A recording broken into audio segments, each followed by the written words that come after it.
Yeah, I mean, the physical part, there's no need for that. So people can have those experiences without their body dying, basically. And, yeah, no, there's a hard thing of being sensitive and doing in a world where there's so many people not really doing the right thing, to stick to those principles. And, yes, I'm just thinking of situations. I'm really fortunate that I have a teenage daughter, and because of that, I work with the local school system, which is really admirable that they're open to me being there and being on these committees and things.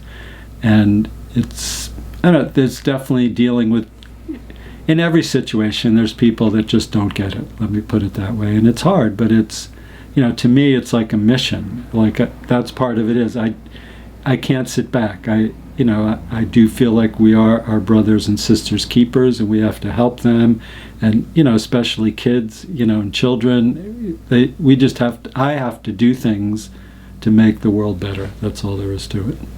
Well, I did start out doing hands-on healing. I did crystal healing for a while. I used electronic device for a while.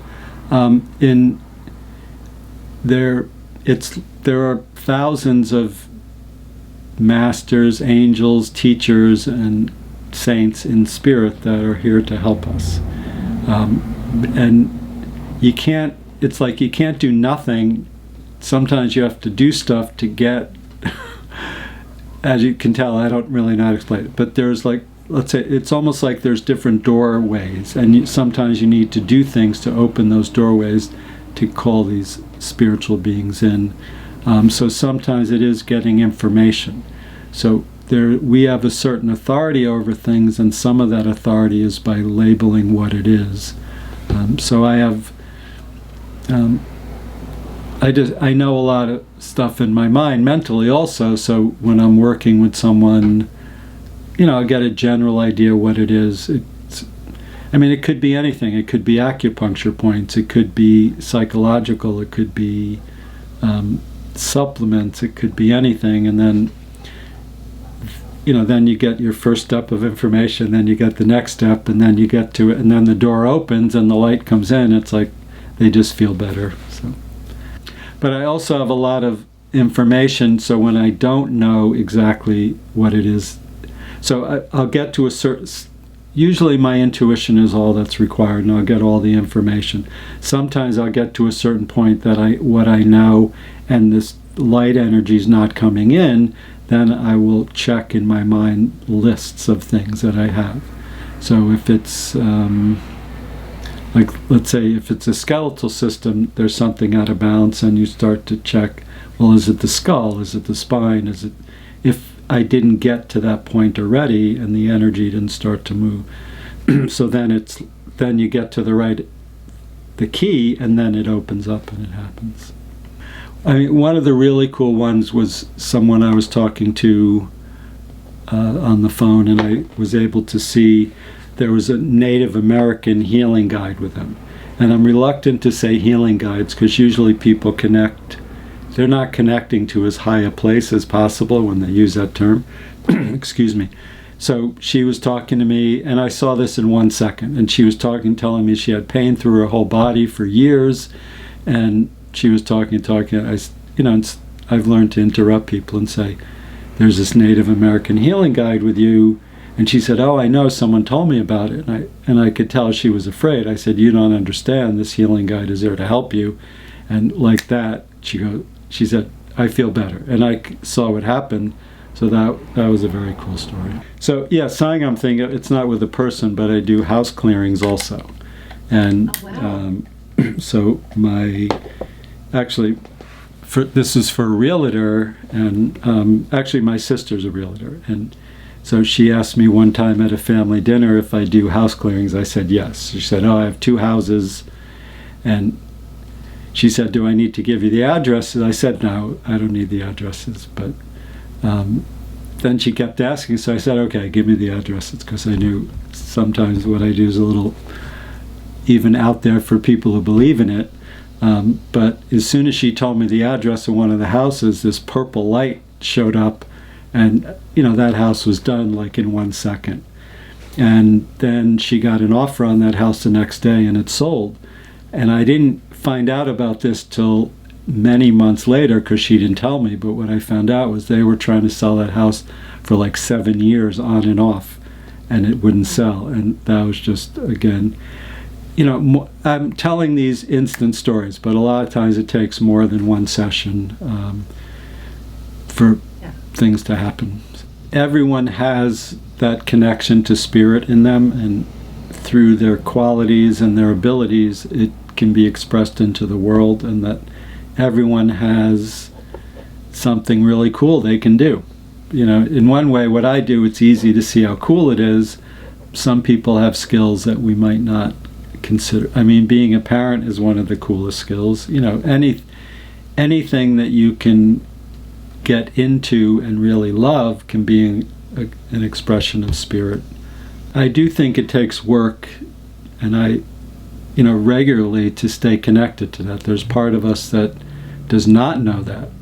It's funny because it's like the part of us we are connected with the most doesn't know it, and then all the other parts to us know it. But by connecting into our heart, doing meditation, doing journal writing and things like that, we can live from that place more of the time.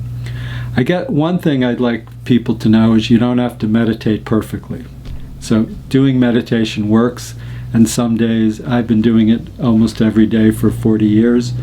Some days it seems like it's not working to me, but I know it is on a level that, my mind's too chattery, I have too much going on, and, for me, after about a half an hour, almost always I get to this very peaceful place, but sometimes I don't have a half an hour to meditate. So I think that's something I would really like people to know, that meditation works, and you don't have to be perfect. You don't have to get your mind to be totally quiet, or just to sit down and take that time for yourself and your connection to God or spirit or whatever you call that. I mean, I was just went to Europe with my daughter, and so I didn't have as much time as I like to for doing my spiritual practices.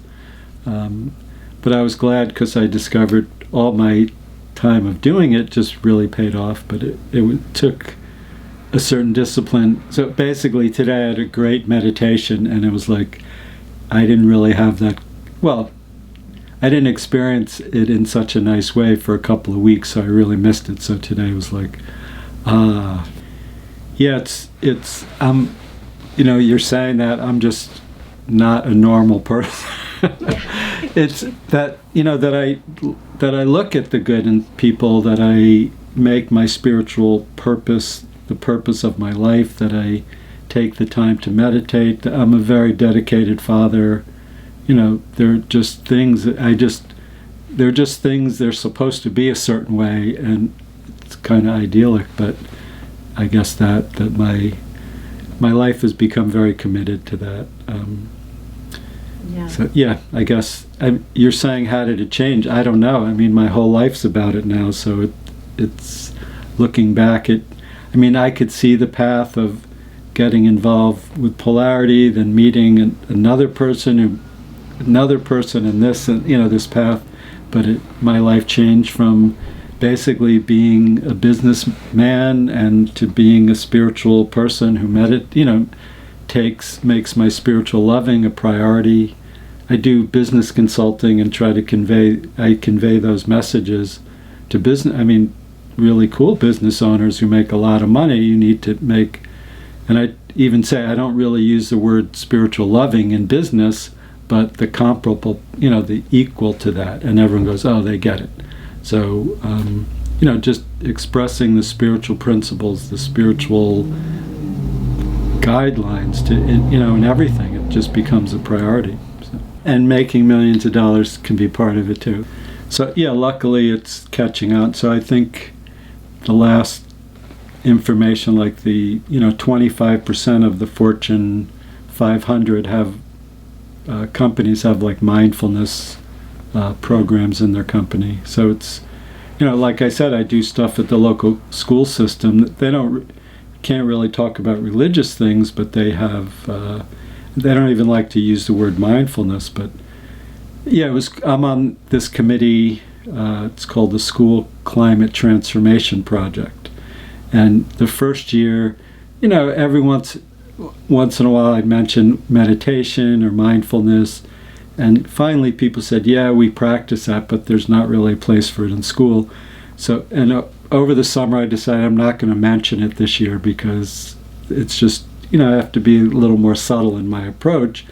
I went in, and the person who does the statistics, so they do a lot of surveys, this guy's really good with the statistics, and at the beginning of the meeting he goes, oh, I guess this year we're focusing on mindfulness. And I'm going, what? Like, how did that happen? That it's in a public school system, that is really cool. Yeah, I have my practice. My website is lawrencebrock.com.